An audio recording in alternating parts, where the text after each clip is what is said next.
Why did they want the world to know that it was her dad?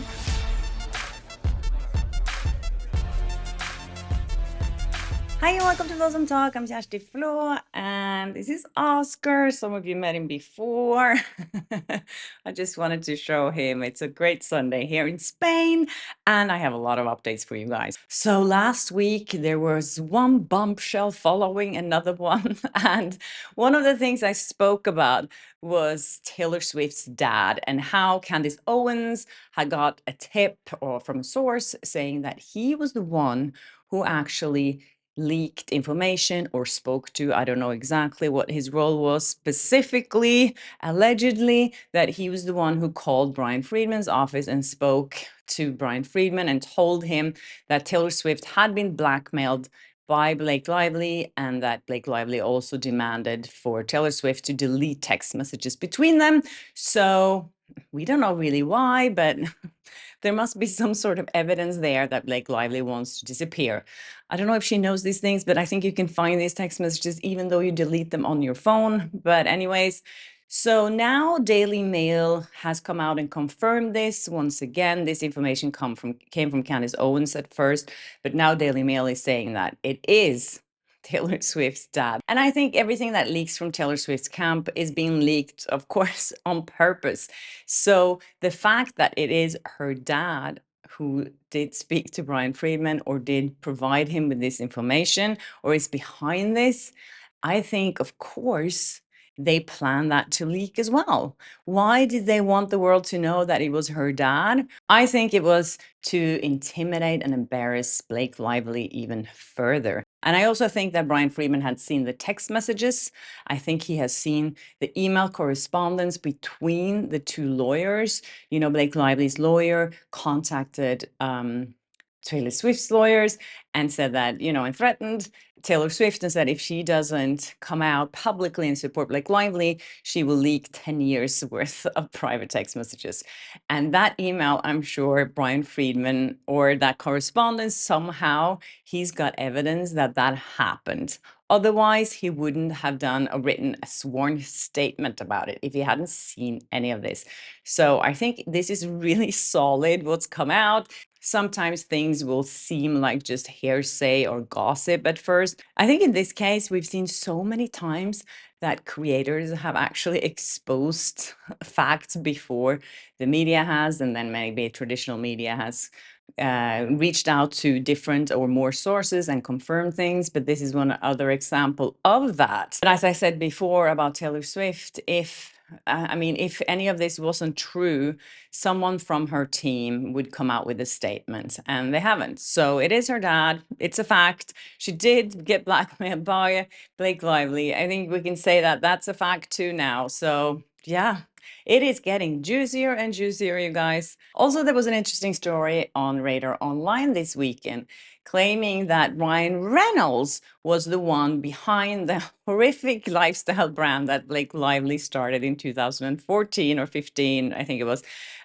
Preserve. There was a big expose in Daily Mail last week about it, how 6 of her employees came out and said it was a horrible place to work, and 3 of them even sued Blake Lively. 3 out of 8 employees sued her, and they were paid hush money apparently. And Leslie Sloan, Blake Lively's publicist and Ryan Reynolds' publicist, helped bury this. And now, of course, we all know that too. So Radar Online is referring to a story written by Rob Shooter on Substack, where he says that Blake barely showed up. He spoke to an ex-employee who said that, and then he said, but Ryan, he was everywhere. He acted like the CFO, the creative director, and king of the castle, and God help you if you disagreed with him.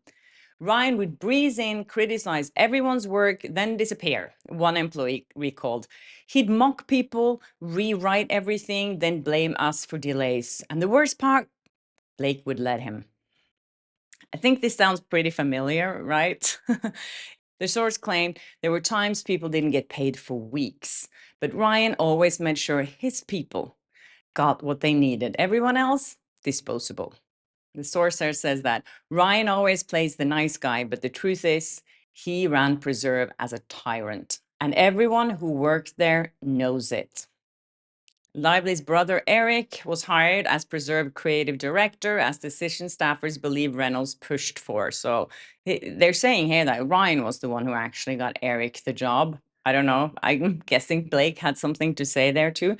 Eric was an actor playing a businessman, a former employee said, completely unqualified. But Ryan insisted he could grow into it. I think information like this kind of strengthens Justin Baldoni's case too, to see how Ryan Reynolds just came in and took over and acted like a tyrant in Blake Lively's company. And I feel like that's exactly how we've been seeing him, what he's been doing on It Ends With Us as well, taking over everything, controlling everything. A lot of people have been speculating that he is the mastermind behind all of this, the takeover of the movie. I don't know. I think they work as a team, but this is kind of revealing as well. And the person here says that, and while Blake is now positioning herself as a victim of workplace toxicity in her legal battle against It Ends With Us, director Justin Baldoni, Insider, says she and Ryan ran their own dysfunctional empire and used money to make it all disappear. People were paid off, one source claimed. I know someone who got $300,000 just to sign on an NDA and never speak about what happened. It was that bad.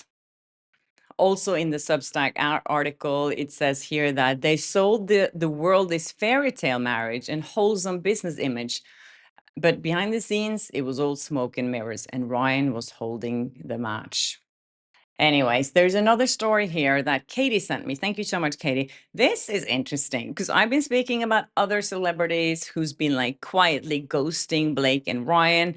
And here is another one. And this has an interesting twist as well, I think. So Sophie Turner, who is, I think, still really close with Taylor Swift, was also a part of this girls' gang. And there were reports in the media about all of them going out for dinner. Here's the story. Taylor Swift steps out for dinner with Blake Lively, Sophie Turner, and Brittany Mahomes in New York City. That was in October 2023. Then there's a story of Sophie Turner who praises Blake Lively after she reveals post-birth body insecurities. Elle magazine did a big story on this, saying that sharing a screen grab of an article detailing Lively's post, Turner wrote in capital letters, "Yes, Blake Lively, one more time for all the people in the back." Then People magazine did a story about Blake Lively, thanking Sophie Turner for supporting her, saying that Blake Lively thanks Queen Sophie Turner for supporting her post-baby body message. I feel like it all comes back to Game of Thrones here. Well, I don't know if she was her dragon at one point, but she's definitely not anymore because Sophie Turner is not following Blake Lively on Instagram, which I find very weird since they were out to dinners together, since they publicly tagged and supported each other in Instagram posts, and also the fact that Sophie Turner is following Ryan Reynolds.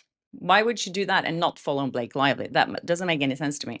I went into Blake's account too to see if she follows Sophie Turner, and she doesn't. So either there were bad blood there already before all of this started, or Blake Lively noticed that she unfollowed her, so she was quick to unfollow her back. I don't know. I wish there was a time machine we could look at these things and see when it actually happened, because I'm sure these two were friends on Instagram as they were in real life. They went out for dinners together. And as I said, they supported each other publicly. So it's really strange that Sophie Turner is not following Blake Lively. I also noticed that Blake Lively is not following Travis Kelce. I don't know if she did to begin with, but all of these things, it does actually matter because this is the way that these people operate. They do follow, unfollow, block each other to show the world where they stand. Something we learned when Justin Baldoni was blocked by Ryan Reynolds. There's a text message that he sent in May 2024 to his publicist saying that he blocked me. And his publicists were replying like, oh my God, is he 12? What's happening? And the reason he did that was because at that point, there were no SH allegations. There was this list of points that he was supposed to, that they blackmailed Justin Baldoni to sign off on. But this happened during the time where Justin Baldoni didn't want to go for Blake Lively's cut. And that's when Ryan Reynolds blocked him. Also, last week, Blake Lively praised her new friends. She doesn't have that many friends anymore, obviously, especially not power couples or A-listers in Hollywood. I wouldn't call Rob McElhenney and his wife, Katie Olsen, a power couple. I don't know. I didn't know who these people were until this drama started. Just to say that maybe I should, but I didn't. So I don't think a lot of people knew about them. But now they're best friends with Ryan Reynolds, Blake Lively. And that's mainly because Rob and Ryan bought or invested in Wrexham, the soccer team, together. And now Blake is like, oh, we're such good friends. But someone, thank you so much for sending this to me, by the way. Someone sent me this article from September 2024 where Katie Olsen is interviewed in Us Weekly. And she said she only met Blake twice. Uh, so that they're such close friends, not really. So in this interview, Olsen says that everyone's very, very busy and we live on different coasts, so they're not hanging out together. I would love to hang out with them both more. And then she added at the end, I love Ryan. She didn't say that she loves Blake, but then when the New York Times article came out in December 2024, Caitlin Olsen, sorry, I said Katie earlier, and Caitlin Olsen came out and supported Blake Lively publicly. It says here in an article in the Wrap that Caitlin speaks out in support of Blake Lively following her Justin Baldoni complaint. The high potential star calls her fellow actress kind, lovely, honest, and generous. I think those are all the words I would use not to describe Blake Lively. But anyways, when you see this and now when you know what they did to Taylor Swift, you're starting to think like, how did they make her say this? What do they have on her? And that's the thing that I think everyone starts suspecting now every time someone comes out to support them. What do they have on them? What did they threaten them with? Allegedly. I'm just putting it out there because I think, why would you put yourself out there? At that point, though, I have to say, in December, this was before Justin Baldoni had come out and countersued Blake Lively and Ryan Reynolds and Leslie Sloan. So I think that at this point, it was much safer to come out and support Blake Lively. But yeah. And also, there's not one single photo that I could find online of Caitlyn and Blake together. So the post where Blake praised the two of them last week, like, I love these guys and blah, blah, blah. I'm like, no, you don't really, because you don't really know Caitlyn because you met her probably a couple of times. And they were too busy back then in September. Then I'm thinking, like, now Blake Lively and Ryan Reynolds are out every day. And I didn't see this couple with them when they actually went to see that Wrexham game in Wales earlier this month. So yeah, she's not your bestie, Blake. I'm sorry. Okay, so I wanted to end this episode with this funny little photo that I found on Instagram. People are so creative. I love this. This is AI. And someone said, this is what AI think Ryan Reynolds and Blake Lively would look like without wealth and fame.